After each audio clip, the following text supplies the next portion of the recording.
नमस्कार दोस्तों, चलिए जानते हैं उत्तर प्रदेश की 50 फटाफट बड़ी खबरों को सिर्फ 10 मिनट में। लेकिन उससे पहले आप यह वीडियो किस जगह से देख रहे हैं हमें कमेंट में जरूर बताएं। राज्य सरकार ने कड़ाके की ठंड और शीतलहर को देखते हुए कक्षा 1 से 12 तक सभी बोर्ड के स्कूलों को जनवरी तक बंद रखने का आदेश जारी किया है। मुख्यमंत्री योगी आदित्यनाथ ने बच्चों की सुरक्षा को प्राथमिकता देते हुए जिलाधिकारियों को निर्देश दिए कि मौसम सामान्य होने तक किसी भी तरह का जोखिम न लिया जाए। उत्तर प्रदेश सरकार की ओर से लखनऊ सहित 5 मंडलों में बड़े स्तर पर रोजगार मेले आयोजित किए जा रहे हैं। इन मेलों में 100 से अधिक निजी कंपनियां हिस्सा लेंगी। मुख्यमंत्री योगी आदित्यनाथ स्वयं कार्यक्रम का शुभारंभ करेंगे। सरकार का दावा है कि हजारों युवाओं को मौके पर ही नियुक्ति पत्र मिलेंगे। इलाहाबाद विश्वविद्यालय में स्नातक पाठ्यक्रमों में प्रवेश के लिए कुवैट अग के माध्यम से ऑनलाइन आवेदन प्रक्रिया शुरू कर दी गई है। विश्वविद्यालय प्रशासन ने अभ्यर्थियों को समय रहते आवेदन करने की सलाह दी है। इस बार मेरिट पूरी तरह कुवैट स्कोर के आधार पर तय की जाएगी। प्रदेश के टीबी मरीजों को मिलने वाला पोषण भत्ता पिछले 6 महीनों से कई जिलों में नहीं पहुंच पाया है। मरीजों और स्वास्थ्य कर्मियों ने शिकायत की है कि आर्थिक सहायता न मिलने से इलाज में परेशानी बढ़ रही है। स्वास्थ्य विभाग ने जल्द भुगतान का आश्वासन दिया है।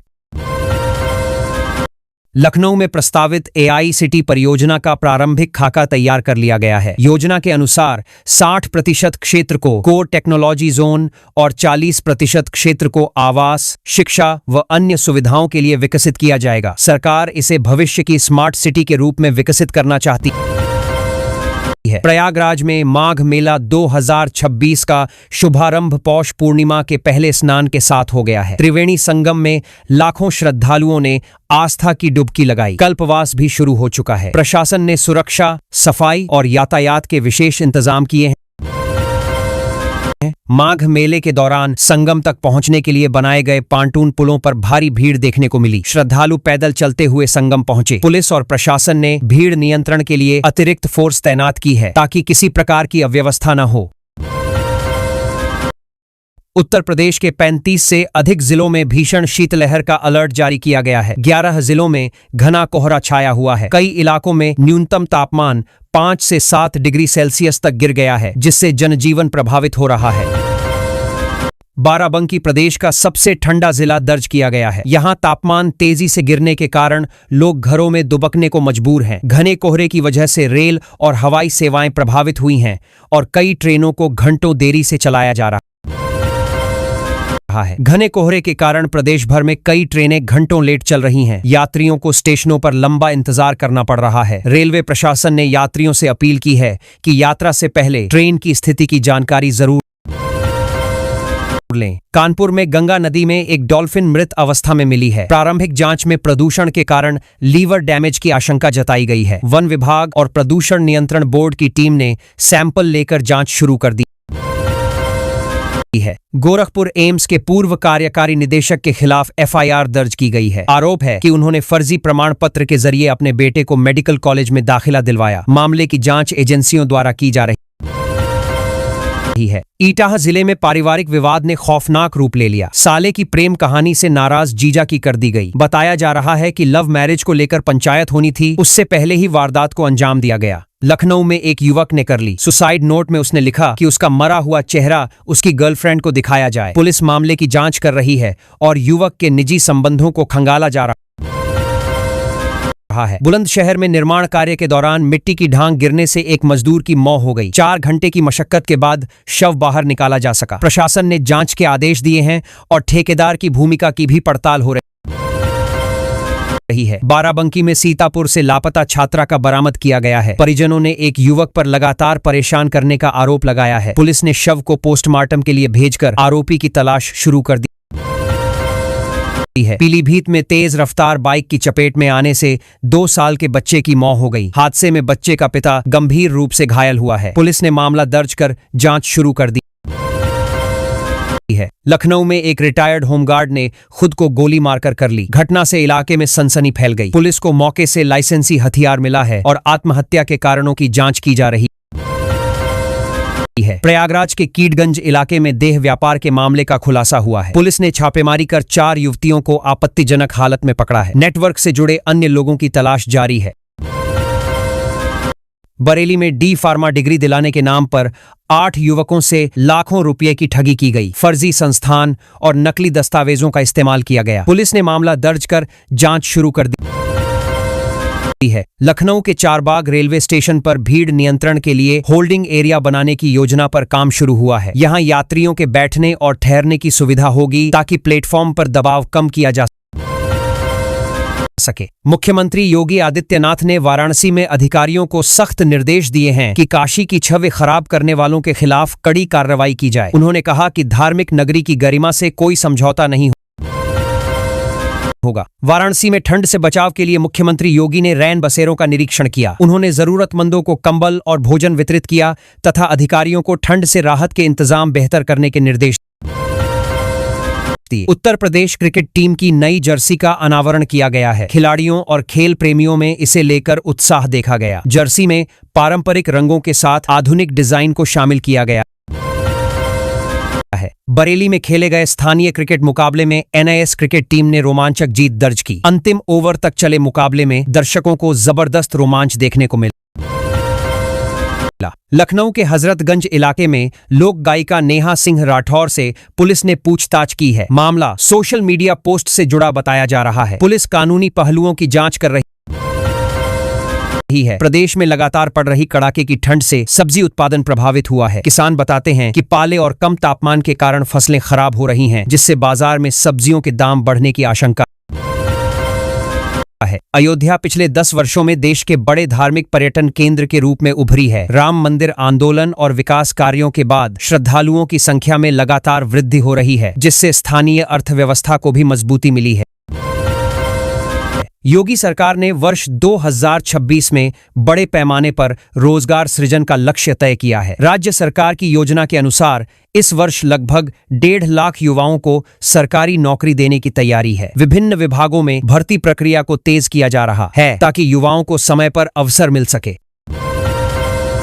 उत्तर प्रदेश पुलिस विभाग में 32,679 आरक्षी पदों पर भर्ती प्रक्रिया चल रही है। इन पदों के लिए आवेदन की अंतिम तिथि 30 जनवरी 2026 तय की गई है। भर्ती प्रक्रिया को पारदर्शी बनाने के लिए ऑनलाइन सिस्टम अपनाया गया है और परीक्षा कैलेंडर भी जल्द जारी किया जाएगा।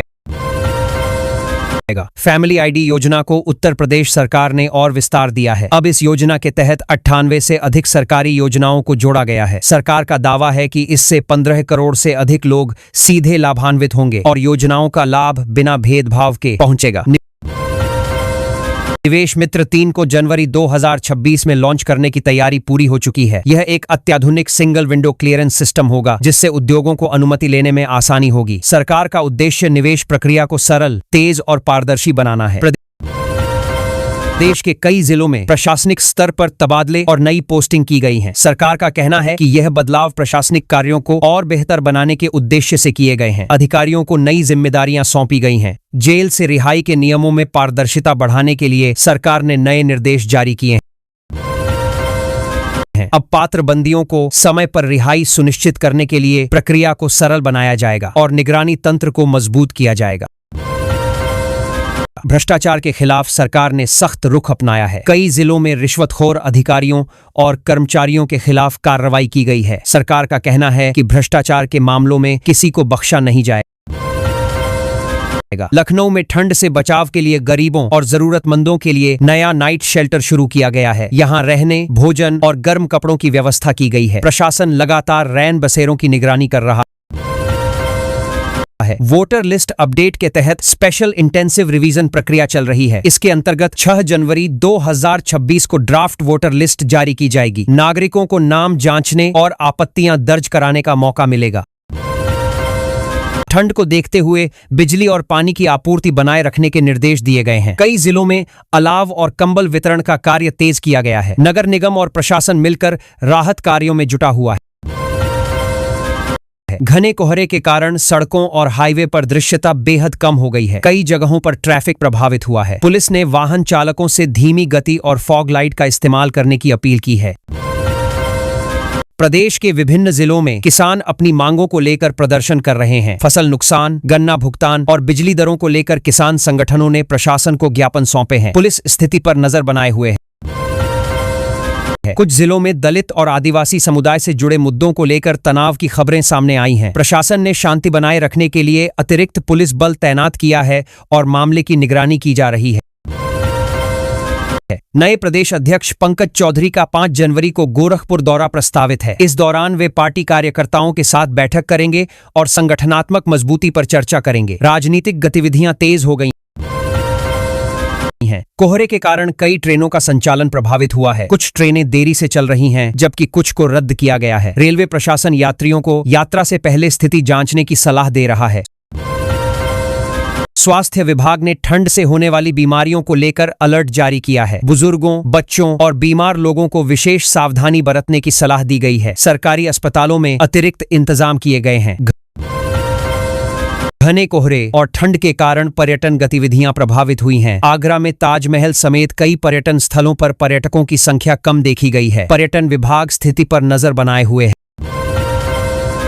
योगी सरकार ने स्पष्ट किया है कि वर्ष 2026 में विकास, रोजगार और निवेश सरकार की प्राथमिकता रहेगी। इंफ्रास्ट्रक्चर, उद्योग और सामाजिक योजनाओं के माध्यम से प्रदेश को आगे बढ़ाने पर पूरा फोकस किया जा रहा है। ग्लोबल इन्वेस्टर्स समिट 2026 के आयोजन को लेकर सरकार ने तैयारियां शुरू कर दी हैं। इस समिट के जरिए प्रदेश में बड़े घरेलू और विदेशी निवेश को आकर्षित करने की योजना है। उद्योग, आईटी, मैन्युफैक्चरिंग और इंफ्रास्ट्रक्चर सेक्टर पर विशेष फोकस रहेगा। 5वीं ग्राउंड ब्रेकिंग सेरेमनी के माध्यम से कई बड़ी निवेश परियोजनाओं का शुभारंभ किया गया है। इन परियोजनाओं से प्रदेश में रोजगार के नए अवसर पैदा होंगे। सरकार का दावा है कि इससे औद्योगिक विकास को गति मिलेगी और स्थानीय अर्थव्यवस्था मजबूत होगी। गंगा एक्सप्रेसवे का निर्माण कार्य तेजी से चल रहा है। सरकार के अनुसार वर्ष 2026 में इसके उद्घाटन की संभावना है। यह एक्सप्रेसवे पश्चिमी और पूर्वी उत्तर प्रदेश को जोड़ते हुए व्यापार, उद्योग और परिवहन को नई रफ्तार देगा।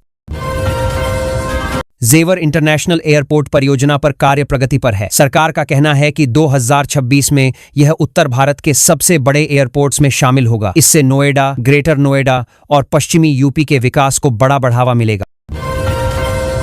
अप कैंप परियोजना को जनवरी 2026 में लॉन्च किया जा रहा है। इसका उद्देश्य शहरी क्षेत्रों में वायु प्रदूषण पर नियंत्रण करना है। इस योजना के तहत मॉनिटरिंग सिस्टम, तकनीकी समाधान और पर्यावरण संरक्षण के लिए विशेष कदम उठाए जाएंगे।